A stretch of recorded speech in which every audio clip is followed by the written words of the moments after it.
Now, here is Ticky Fullerton on Your Money.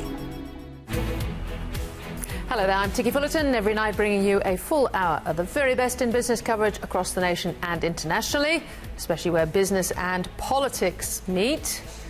Coming up, Malcolm meddling in the middle again, the former Prime Minister calling for the government to get behind an NEG like Labour, and that there were a good number of Liberals who still don't believe in climate change. All the latest analysis with the Australian's Chris Kenny and someone who does believe in climate change, Jon Dee.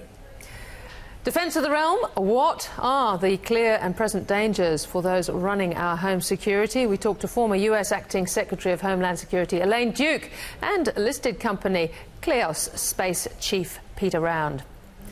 And you're a woman and think you have it uphill in business? Try politics. We bring in former Democrats leader Natasha Stott Despoja and ask her about how she would keep the bastards honest these days. And look, of course, rates on hold again. But interestingly, AMP Shane Oliver wondering if the next move isn't down rather than up when it does come. Leo Shanahan digs deeper there. But let's head straight to the playpen of domestic politics. Yesterday, after the intervention of Malcolm Turnbull in Craig Kelly's pre-selection, albeit unsuccessfully, I said one thing was clear, that the former Prime Minister was going to be a fixture for the campaign. Well, less than 24 hours later, he was making headlines again today for throwing his support behind Labour's energy plan, saying the government's big stick approach should not substitute a comprehensive climate and energy policy. The former PM addressed the New South Wales Smart Energy Summit today in Sydney, saying the government's efforts on energy and climate exchange were, quote, bedevilled by ideology and ignorance. Well, let's get someone to weigh in on this who might have a slightly different view. The Australian's Chris Kenny joins me live at the desk. Chris, quite a lot of involvement from the former PM this week. He's been busy, hasn't he? I used to be quite critical of Malcolm Turnbull for not doing enough media as Prime Minister, but as a former Prime Minister, he's been out and about quite a bit lately. So, the first bit, as I understand it, wasn't intentional to head out to the media. This was the trying to sort of blow a hole in the government's plans with Craig Kelly. Yeah, he was obviously ringing around on the weekend to try and thwart the New South Wales State Executive bid with the Prime Minister to protect Craig Kelly and other incumbent MPs. I think when Malcolm Turnbull then got wind that the media were onto it, then he went out publicly with his tweets. But he obviously lost that battle. It demonstrated... But presumably he thought he was going to win it. Well, he would have thought that his quiet pressure, his lobbying to his factional colleagues on the State Executive might have held sway. It was really a contest between him and the Prime Minister behind the scenes in many ways. But when it became public, it obviously was a test then for Scott Morrison, and the New South Wales Executive had to side with the Prime Minister. So Malcolm Turnbull lost out on that battle. And I think the real contrast here was a bloke who would not lift a finger, would not issue so much as a tweet to recommend a vote for Liberal candidate Dave Sharma in the Wentworth by-election that Malcolm Turnbull triggered. Yet here he is out there tweeting and giving media conferences and interviews to try and kill off somebody, one of his enemies. So the contrast was pretty sharp. Yeah, and presumably Craig Kelly would be one of those MPs Malcolm Turnbull was referring to who doesn't believe in climate change? Well, yeah, quite possibly. He's certainly a sceptic in terms of the government's policy response. I don't know where he sits on the science. But I wonder whether that was a pointed comment given the Craig Kelly incident. Oh, yeah, quite possibly. I mean, certainly a factional enemy of Malcolm Turnbull's. Look, if you lead the Liberal Party, you're going to have factional enemies. But I think this talk about people not believing in climate change or being climate change deniers or whatever is really silly, you know, because the climate change, as you know, it's climate and energy policy. It's what policies you're putting in place and what are the costs and benefits of those policies for Australia and the world that matter. And this sort of faux argument about how much people really believe in the science and whatnot is really, school children sort of debate. So back to the politics, though. The Prime Minister rather unhelpful on the NEG front. Yeah, predictable though. I mean, it was his policy. He's always going to continue to support it. Labor have taken it up. What Malcolm Turnbull leaves out of the debate is that he completely eviscerated that policy on the eve of being dumped as leader. In fact, when I saw him on that Monday basically eviscerate that policy, just take all of the climate settings out of his own policy, you saw he was finished as leader that day, even before he called the spill. Well, how many meters has it finished? Energy. Well, incredibly, it's finished Malcolm Turnbull twice. You know, back in 2009, when I worked for him and he was opposition leader, he actually destroyed his leadership by trying to do a deal with Labor on climate and energy policy. And this is what he's done again this time. He's tried to do a deal with Labor on climate and energy policy, and he's now doing that from outside Parliament, still saying yes, the government should get on board with Labor on NEG. Meanwhile, the government's marching back on its big stick power. It's now referring it off to the federal court. That seems awfully messy. Yeah, that's pretty messy. And look, this is related to the energy competition issues and trying to drive down electricity prices. It always looked like too much of an intervention. Now, the electricity market is so full of government interventions that there's no purity to be had.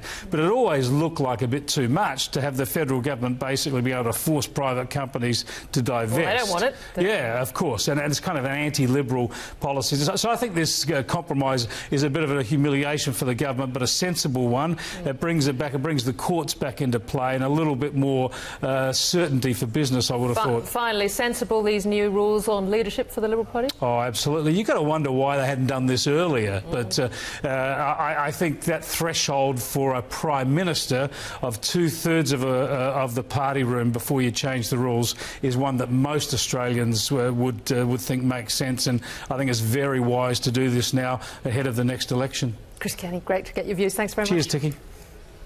Right, well, no doubt the energy debate will be furiously fought during the campaign. We had Shadow Energy Minister Mark Butler on this show only yesterday, who argued that we must accept the future of investment is in intermittent renewable energy.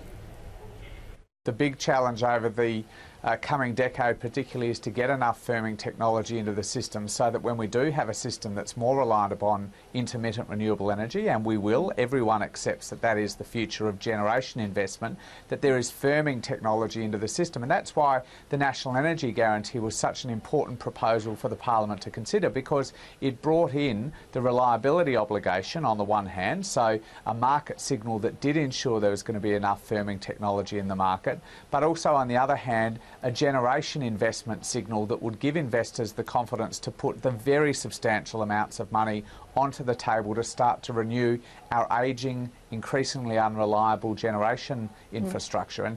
And you can't just have half of it. That's what the government's trying to do, effectively to continue work on the reliability obligation, work that we support. It's good as far as it goes, but without that market signal, that investment signal for new generation, we're really only half doing the job. Well, that's certainly how some businesses also see it, such as the Commonwealth Bank, who last month pledged to source 100% renewable electricity globally by 2030. Now, joining me at the desk is Jon Dee, co-founder of Planet Ark, who was also at the Clean Energy Conference with Malcolm Turnbull today. Jon, you spoke obviously as well, but how did you find Malcolm Turnbull? It was actually a very good speech. You know, I think it was a bit of a therapy session as well, you know, getting it off his chest. But, I mean, what Malcolm was focusing on was the fact that if we put in place a lot of pumped hydro storage in Australia, it's a perfect way to soak up all that excess solar and wind, so that for moments when the sun isn't shining and the wind isn't blowing, we can call on massive amounts of stored solar and wind energy and put it back into the grid. So this is investing, and substantially investing, in pumped hydro, because to deliver firmed up power. But there is money that has to go into it.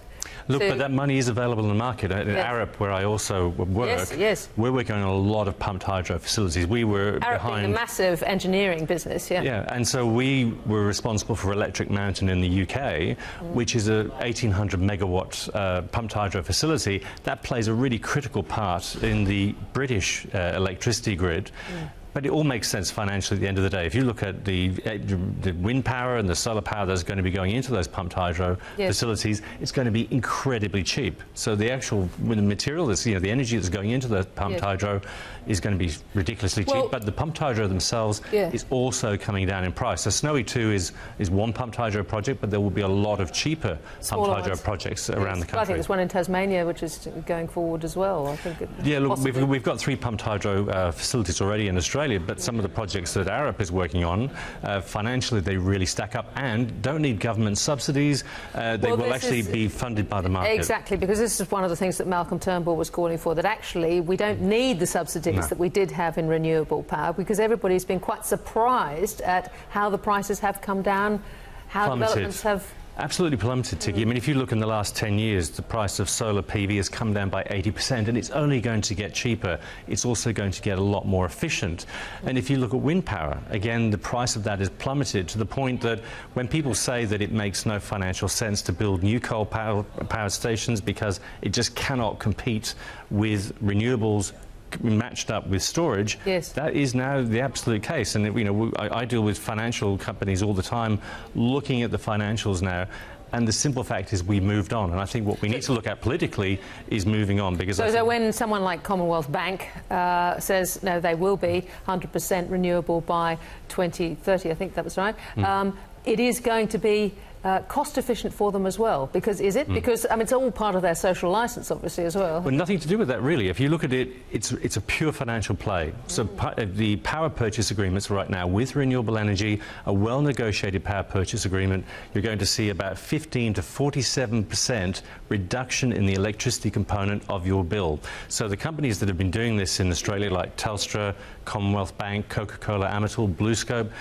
these people, yes, you know, you get that renewable energy glow from it, but if you look at the bottom line, which is what business is all about, it's saving them a fortune. And this is not because, like at an individual level, you spent the capital to put a PV on your roof.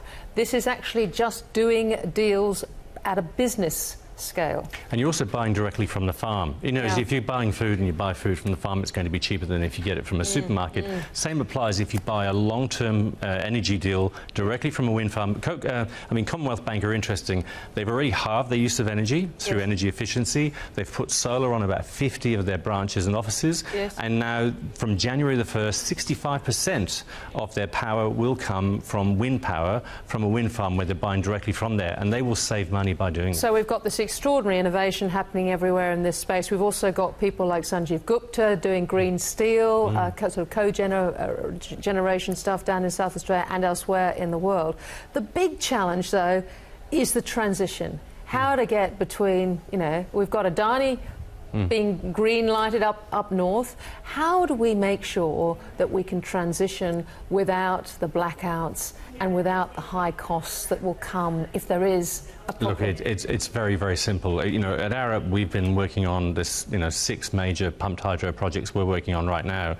The simple fact is the financials really stack up now. There is a really strong business case right now for renewables mixed with pumped hydro, so you have the ability to call on that power when you need it. So the whole issue of what happens if the sun doesn't shine, the wind doesn't blow, it's irrelevant now. And how long do we get there, though? Well, you're talking about only a few years. And in terms of the amount of renewables coming into the grid, that's more than enough for what we need. But as Malcolm Turnbull said today, if we get that pumped hydro in place, we don't have to worry about that transition. Jon Dee, it's a fascinating space, moving so fast. Thanks so much for coming in. Thanks, Ticky. After the break, former head of US Homeland Security, Elaine Duke, on what we can learn from the state of national security here in Australia. You're watching Ticky on Your Money. Now, back to Ticky. Yes, welcome back. Well, in July last year, to respond to the changing national security threats to Australia, the then Prime Minister Malcolm Turnbull announced that there would be a new super ministry, a new Home Affairs Department combining ASIO, the Federal Police, the Australian Border Force and the Australian Criminal Intelligence Commission and AUSTRAC, all overseen by the Home Affairs Minister. So is the new department ship-shape to deal with the current really complex threats to our security, from terrorism to on the street to cybercrime? Well, this week, one of the most experienced people in this space is in Australia from the States. Elaine Duke is former US Acting Secretary of Homeland Security, where she ran a $47 billion budget, and she was former Deputy Secretary of Homeland Security as well. She's now a Specialist Leader, Security and Justice at Deloitte. I spoke to her from the Financial Review Defence Summit in Canberra. Elaine Elaine Duke, great to catch you there in Canberra. Now, you're well aware, I know, that we have our own Home Affairs department that we're developing. It's very new. I wonder, how has the security, the Homeland Security mission changed in terms of the threats of today? It really is changing every day. It has changed since before 9/11. Of course, 9/11 was a crucial time. What is happening is we have state, non-state actors, the speed, the movement of goods and people, and cyber threats. It is just a all hazards, all threat against each of our countries. Has there been some step changes in how you've been able to respond to this? One of the things that has helped being the Department of Homeland Security is the ability to share information, share data, and look across the process, so that when we're doing a risk-based approach to looking at a package, a person, or any other area, we're able to see more of a full picture of the potential threat or the safety of that particular situation. So what you're saying is, even within the department, you've got your different agencies, spy agencies, but presumably also then you're talking about defence, you're talking about border control. Is that right? Yes, so within the Department of Homeland Security, similar to your new Department of Homeland Affairs, there's many functions, including border, immigration, we have the Coast Guard, but you do work across agencies. But there is a connectiveness that's needed within the department that has to be built, but then also across the federal agencies. How do you deal on a day-to-day basis? I mean, we've just heard publicly news that there's been a hit list today with potentially our former foreign minister, former prime minister on that list, and you go all the way from sort of that kind of scenario all the way to needles in strawberries, or in your case, a hurricane that I know were dealing with. It's an enormous portfolio to manage, isn't it? It is. Luckily, Department of Homeland Security has about 250,000 amazing people that are passionate about the work they do. Similar to the construct of your new department, there are operating components with discrete missions. They continue to do those missions, and the purpose of the department is to do the appropriate amount of integration among those missions. And I'll tell you, having been the deputy and the acting secretary, without those amazing components doing that day-to-day, our homeland would not be secure. You see it, I mean, you almost see it in movies, I suppose, when you look at the US. There seems to be quite a lot of elephant bumping between the various agencies. There's a lot of sort of big personalities involved. How do you handle that sort of proprietary, perhaps, culture that might develop? I think the way you handle the cultural difference is to understand and respect them. We have quite a bit of law enforcement. We have some military with the Coast Guard, and they have a culture for a reason, and there's value to that culture. So how do you take the attributes of what they do and why they do it, and then mold it into a organization that can work together? And I think it is important. For instance, law enforcement, chain of custody of evidence, the way they do criminal prosecutions, that's important to respect. But then enabling them through shared data analytics systems to be able to take inputs and put out exports from their systems more effectively. Do you have resistance, though, in terms of sharing data even within the US, let alone between countries? Absolutely. One of our the newest initiatives in the United States is the National Vetting Center. And through the National Vetting Center, it's going to be the first time we have high-side or classified information flowing into the same center as low-side or law enforcement sensitive and public information. And we really believe this is a step forward in terms of taking that full set of data and giving us a better risk picture on people. Elaine Duke, does it make a difference looking at the very big private companies that there are in the US now, US grown, like Facebook, like Google, like Amazon, the fact that they are American rather than, well, say, Russian, for example, or African. Does that make a difference to your national security, do you think? You know, those companies, Twitter, Google, Facebook, have worked very closely with us. In fact, they attended the G7 in 2017. They do not want to be sponsors of terrorism, and they are doing what they can within the United States First Amendment laws and with the capabilities, the technology to help us. I think that it is a challenging situation. The volume, the speed of posting, encryption, which I know Australia is dealing with also, that complicate it, but the willingness of the companies is there. How are you going with your encryption legislation and making sure that people are comfortable with it? You know, it's a challenge. We try to deal with the privacy issues in every aspect. We have the unique challenge of the strength of our First Amendment. And so what we do is very early on start planning the privacy concerns through a public process and the rulemaking process to make sure that the American people have the security they need, but also the privacy that they demand and are entitled to. Elaine, what's happening in airports? Because you'd think that would be a really critical region for national security.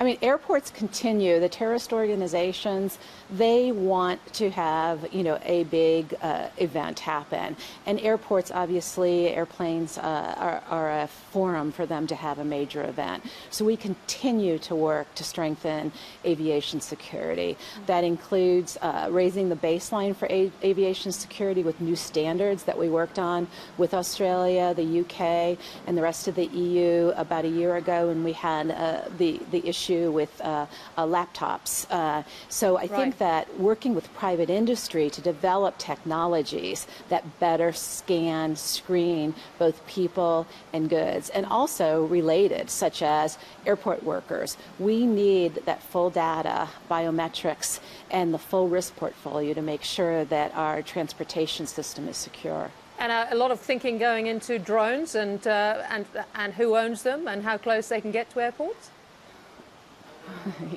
That is a very challenging area, and we've recently had some changes in our regulations.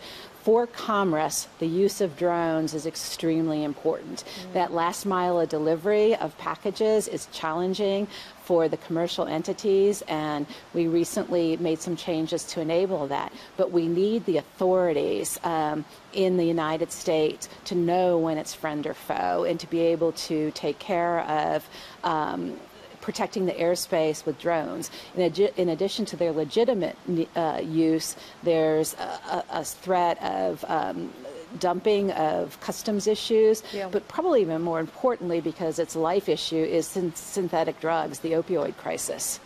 Wow. Okay. Yeah. In what way? In what way?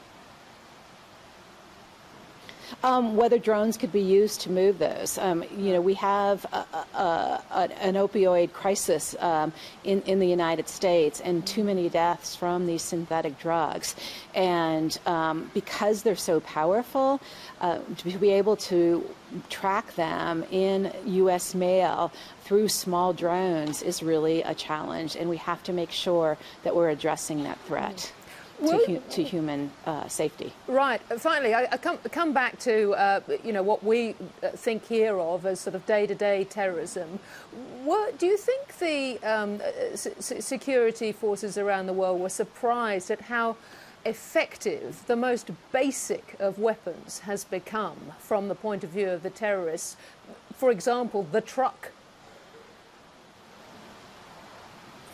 Yeah, I don't think there was a surprise. I think there's a challenge in how to protect against that. Soft targets, as we call them, it's just a new challenge. For us, it requires a very close collaboration with the state and local governments. The federal government cannot, in itself, protect soft targets because they are local resources. So I think that through those type of threats, we really are getting better at considering terrorism from a federal, state and local perspective, and how we can work collectively against all those threats. Finally, do you have any advice for our department as it takes shape?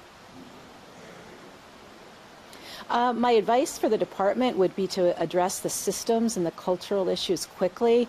There is an amazingly important mission of Homeland Security to undertake, and it's terribly complicated to do that while you're building an organization. So accept the organization as it is, get the effectiveness and the efficiencies from some of the back office, from the systems integration that'll deliver not only a better data picture, but more efficient operations. And I'm very, I'd like Australia to know that they're not the only ones going through it, and many countries, including the United States, are still maturing and growing, and we are thankful that our partners are always looking to be better in protecting their homelands. Elaine Duke, I could talk to you for hours, but thank you so much for joining us there. Thank you. Thank you for the warmth of your people and your weather. Yes, getting better, our weather. Now, look, in breaking news, the government and Labour have agreed to move forward with scrutiny of an encryption bill. Sounds like agreed a few in-principle things as well this afternoon, so we might follow that up in the next few days. At the business end of defence and security, though, there is an ASX-listed company just about to launch into space. Kleos Space is on the cutting edge of intelligence, surveillance and reconnaissance, ISR, satellite technology, and recently signed a second MOU with Airbus Defence and Space to collaborate on in-space manufacturing technology. Last year alone, our government committed around $500 million to improving space-based technologies in ISR. Well, Peter Round is a Kleos executive chairman and a long-time national defence expert. He joins me at the desk. Have I pronounced that right? Is it Kleos? Kleos Space, absolutely. Kleos Space, yeah. Right. OK, well, Peter, welcome, because you're normally based in London, aren't you? Based in England, absolutely, yeah. Very exciting time. Are we on track for the launch of these satellites? Yeah, I'm delighted to say we are. So the satellites are about halfway through build. They've already gone through their design review, and they're ready to go. We have a launch booked using a company called Rocket Labs. And where are we launching? We'll launch from New Zealand, in fact, which is fantastic. That well-known defence nation. Well, well-known place for launching satellites. Oh, OK, all right. So we'll launch in June as the lead load on a satellite, which will be on a rocket that, like so many these days, will carry many satellites. Yeah, yeah, all right. Because really interesting. I mean, you had a little bit of a wobbly start. Your float was only in August. No thanks, I think, to your broker. But actually, in terms of the business itself, it's all good going forward. Absolutely. So from the point where we got the money and we could order the satellites and pay for the launch, we've had... So that was about, what, a 12 million raise? Something like that, absolutely, 12 million. And we had a programme where we wanted to get the satellites built, get the launch going, and work with a lot of potential customers. So we'll be in a position to see contracts in place ready for the satellites. So this is where it gets really fascinating for me. I mean, who wants this stuff? What is it exactly, and who wants it? Well, we sell data. It's data as a service. The space is the way we get the data. So what we can get is geolocation. What does that mean? It means that if a radio transmits using our satellites in space, we can tell where it is without reverting to GPS, like the navigation system you have in your car, or anything else. We can tell you where it is on the planet without any other aids. Which is quite different from what's gone before. Right, so the systems before, for instance, that track ships, transmit a message which tell where they are by their GPS position. Containers say where they are by their GPS position. But if that GPS position is wrong, or it's been spoofed, or they turn it jammed, off, or they flick the off switch, then you're not getting any useful information. So, OK, so then where do you see a market for your product? OK, so three big areas, I think. The first is truly the civilian commercial area. So insurance companies, to use a good example, want to know where their ships are when they're insuring them. And they set limitations about where the ships can go, what routes they have to go down. And they want to know that those routes are followed and not perhaps the AIS might switch off and a slightly different, shorter route may be used. So that's one really good and very exciting market. Another is more regulation. fishing boats which might want to fish in an area they're not allowed to fish in because there are more fish there. Yes, those Frenchies in Brexit. Well, I can't say that, but you never know. So they might want to fish in areas they're not allowed to, so they'll perhaps not have their position transmission going on while that's going on. Right. So that's sort of regulation side, and then the other one is defence. Defence always want more information. They want to be able to match information, to overlay information, to see whether what they've got is right or not. Briefly, why an Australian listing? Because you're based in England. Well, we're a lot of English people in here, based in Luxembourg, in fact. But we were looking for somewhere to raise the money, and we looked around the world, and we found the ASX was excited about space, just like we are. It's a great thing to do. So we talked to people around the ASX market, and here we are, floated, money in place, ready to run for the whole period of time, plus 6 months after launch. We're going to be able to see them going off? You will be, absolutely. We'll make sure that that's made available to you. I'd be very happy if you'd film it. Excellent. Yeah. We'd like to come and have a quick look at that. That's great. Well, Pete, thank you very much. Pete, it's a pleasure. Chair of Kleos Space, joining me there. Well, after the break, talking markets with former stock pick superstar Peter Morgan. This is Ticky on Your Money, covering the big business stories.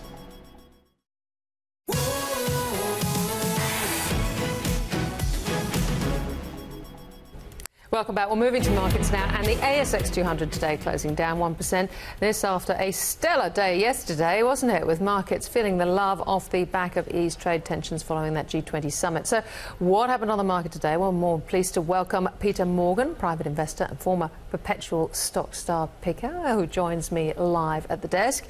Peter, were you surprised this result of sort of everybody feeling the love now from this kicking the can down for 90 days, isn't it? Well, you're still in the hands of the US president, who seems to like the emotion of doing deals. You know, the markets reacted yesterday. They gave a big back, but we're in a funny period now. We're sort of in silly season. What with Christmas coming? Well, Christmas coming, and you know, portfolios change hands.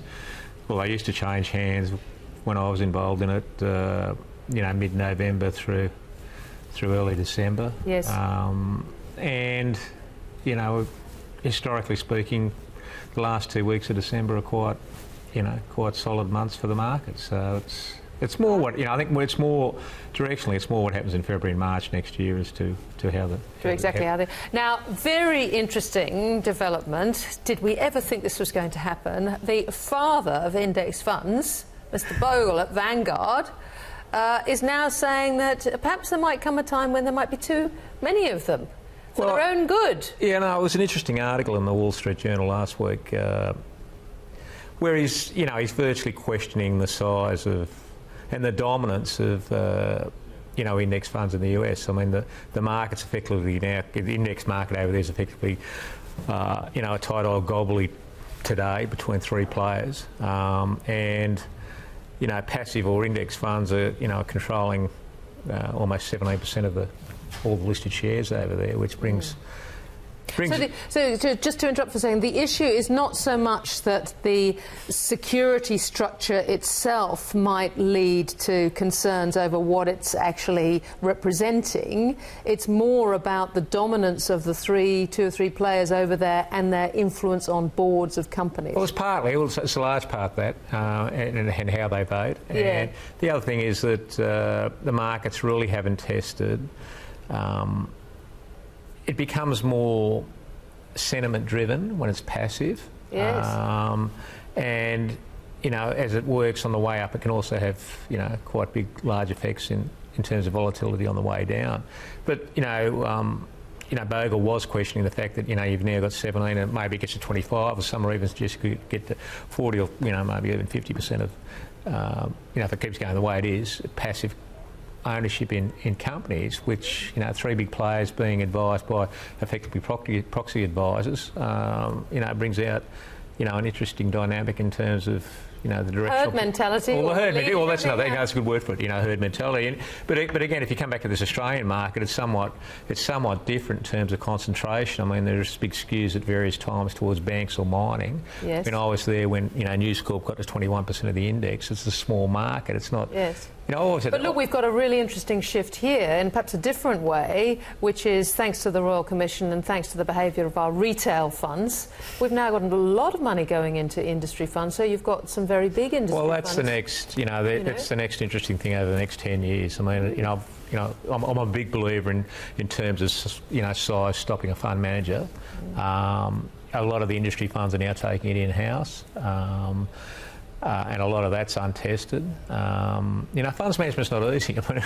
Yes. Everyone thinks it's easy. I mean, you've gone from the situation when I started, there was 20 fund managers today. There's probably 400 operating in this Australian market. It's not as easy as it looks. But also we've had last 10 years, haven't we, where things have generally been fine. But if you looked at anybody who was trying to jump out of super or claim their super, during the crash. 1992 is the last recession in Australia. I mean, when there's a whole generation there that haven't seen the effects of rising interest rates. I mean, we've seen the RBA do what it did today. I mean, holding rates at 1.5%, and if you get 2008 they were, I think, 5.25%. So it's triple and a bit from where they are today, and it's 5.25%. It's not, I'm not saying it's going back there, but I can still remember when rates were 16%. Yes. AMP going to survive the Royal Commission? Must ask you. I don't think they're going to survive it. It's what. I mean, will they be broken up? Well, I think the basic problem with AMP is they've got to be more transparent into what's there and what's not there. I mean, Mike Wilkins, who I like, is actually, at the Royal Commission raised some doubts with regards to liabilities going forward. I mean, there's a new guy that's gone in there yesterday. Ferrero, yeah. And I mean, it's what's actually left. I mean, I think it's sitting today with still the life business in there at a market cap of 7.2. I think Perpetual's about 1.6, and Pendle's about 2.8 in terms of market cap. At a time where passive's playing a part, where advice is on the nose, but whether it just becomes a wealth manager in the true sense of being wealth. I mean, that's. But again, transparency is the most important thing. Right.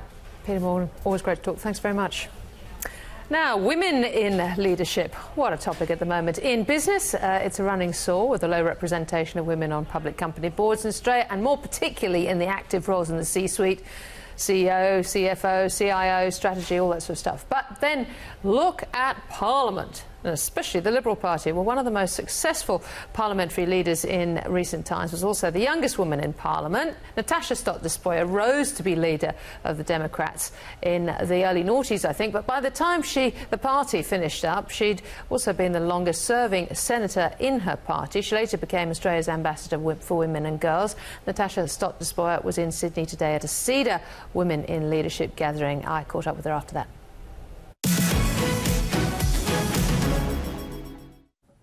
Natasha Stott Despoja, it's great to talk to you. Now, you've just come from a business, Women in Leadership, CEDA function. What do you make of the parlous state of women in politics at the moment?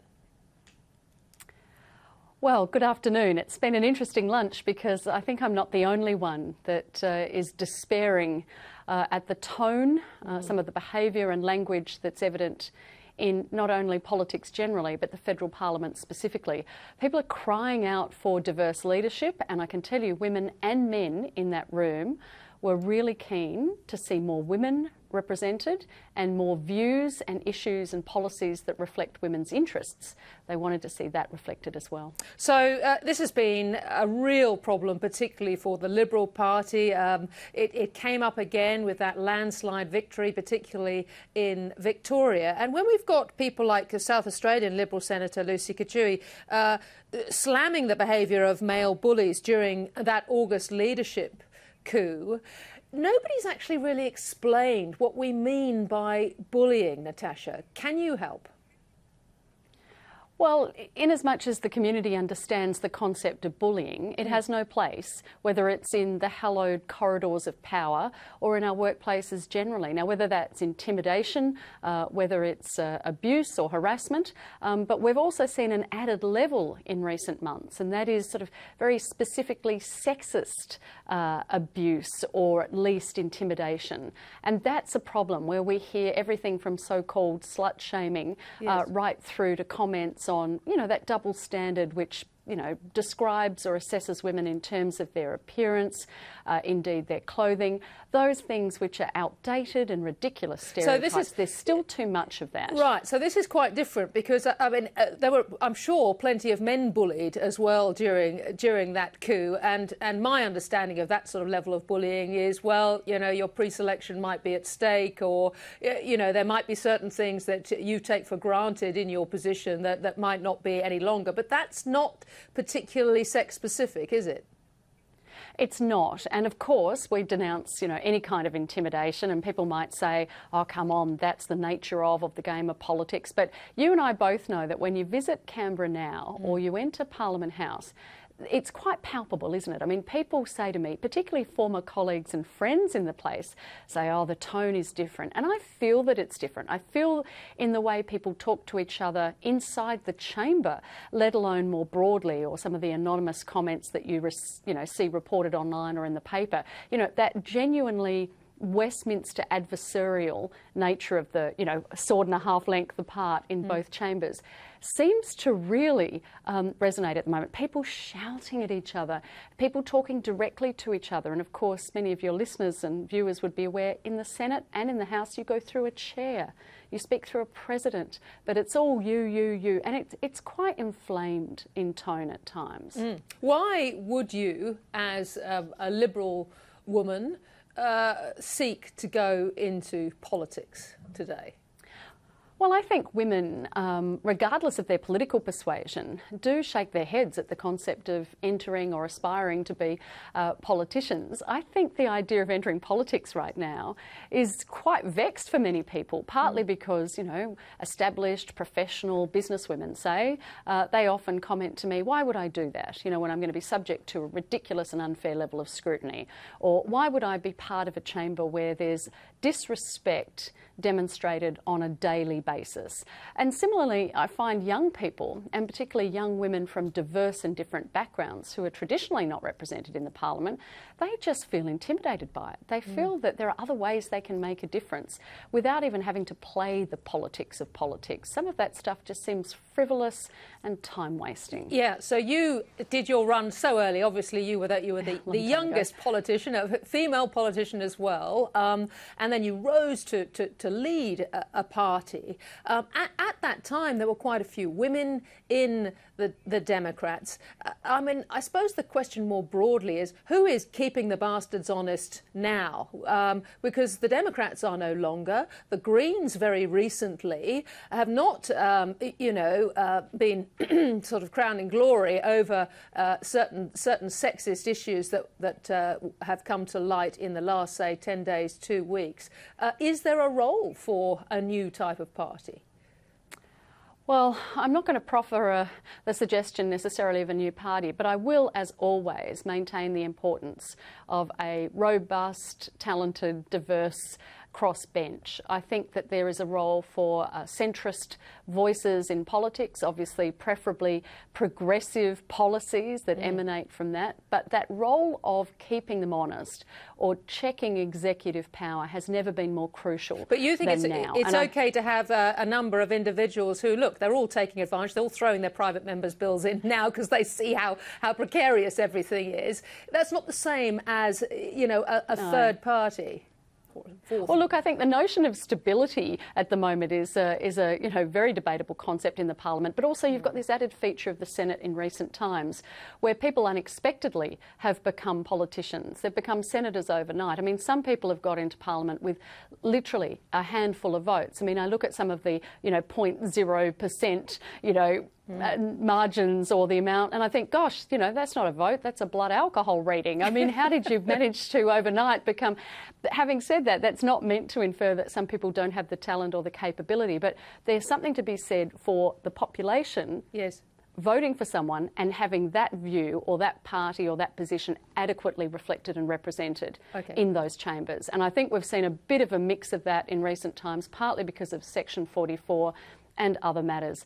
I think there's also a strong non-mainstream vote, quite frankly, and I'll be curious to see if that what happens after the next election. Yeah, who's going to lead us out of this ridiculous situation where women really do have a very low view of the prospects of a career in Parliament? Well, they do. And look, 'twas ever thus. I mean, I shouldn't get too carried away, and I know that I've been quite harsh about the level of disillusionment and distrust that we currently have. We do hold politicians arguably in the lowest esteem we've ever held them in. But, you know, the ridiculous stereotypes to which I was subjected, or some of the sexist, harassing, intimidating behaviour that I and other women dealt with, especially when the numbers were around 14, 15%. Let's not pretend that didn't happen. The difference is now people are more conscious of it, they're exposing some of this behaviour, they're quite intolerant of it, and I feel there is a mood for change. So this is, the take-out message, Ticky, is a good one. I think that the major parties in particular, and obviously the coalition, has got to realise that you just can't be or claim to be meritorious while reflecting only or representing a slice of the population. That's not merit-based democracy, and it's got to change. I should ask you, just before we go, you've been doing other things, and particularly in the area of domestic violence, haven't you? Yes, so my day job is I chair our Watch, the Foundation to Prevent Violence Against Women and Their Children. So my focus is primary prevention, so stopping violence before it occurs. So that means domestic violence, family violence, sexual assault. So, and I thank this government, the Commonwealth Government, and many other jurisdictions for their support for the work that we do, whether it's in workplaces, education settings. Well, have you been reappointed for another, what, 3 years? Is that right? Indeed, I have, and I thank Minister Paul Fletcher from the Commonwealth, and also ministers from Victoria, formerly Minister Hutchins from Victoria, because it's a joint appointment, 2 jurisdictions, different political parties, so I'm actually a bipartisan appointment, I'm glad to say. Well, Natasha Stott Despoja, really good work, so thank you so much for joining us and sharing your views. Thanks, Ticky, lovely to talk to you. Right, well, after the break, rates on hold yet again. We'll get some rather interesting analysis from AMP Capital's chief economist Shane Oliver next.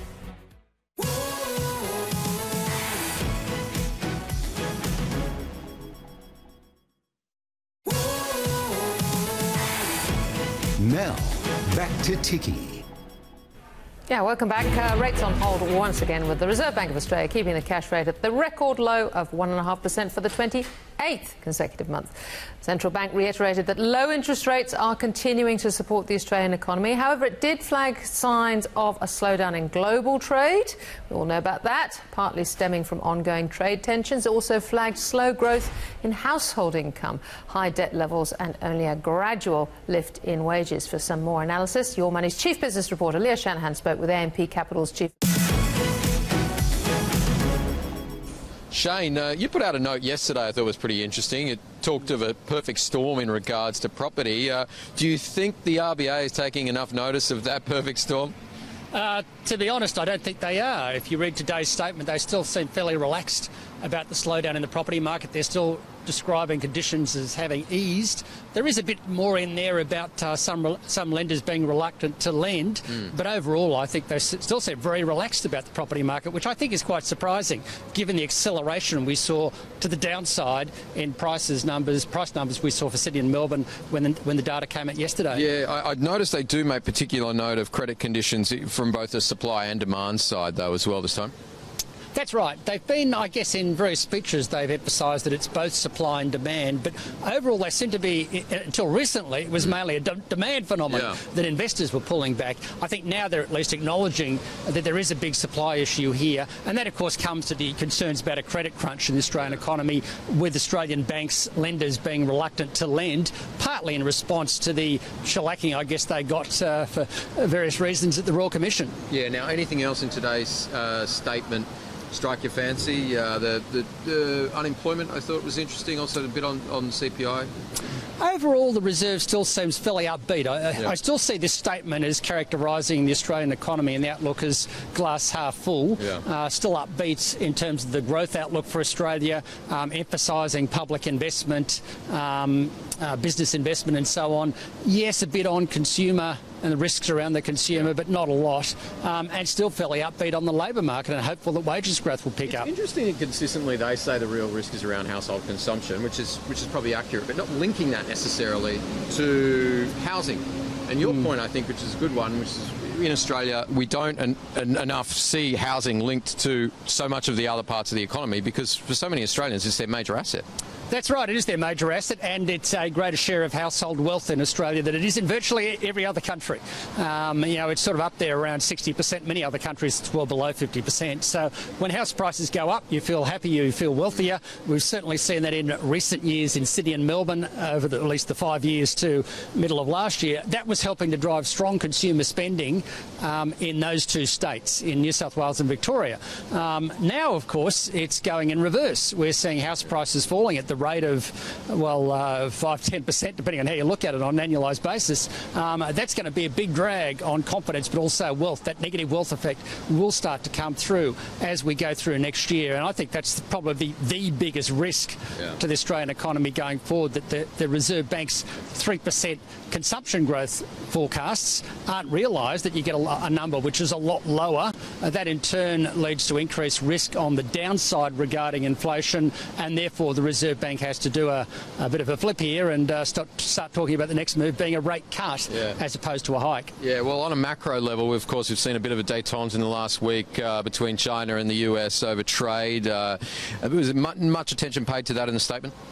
Not really. I thought that was a good news story, but by the same token, it's only it's a wait and see. You know, now we've got another drop dead date. It was January the 1st next year. Now it's March the 1st next year. So it remains to be seen how that one goes. But for now, it's a good news story. Something I wanted to ask you about, another macro risk, not mentioned in this, but Italian banks. Actually, Mark Carney came out this week and said, look, Italian banks pose a real genuine threat to the future of the EU. What's your thought on the risk there?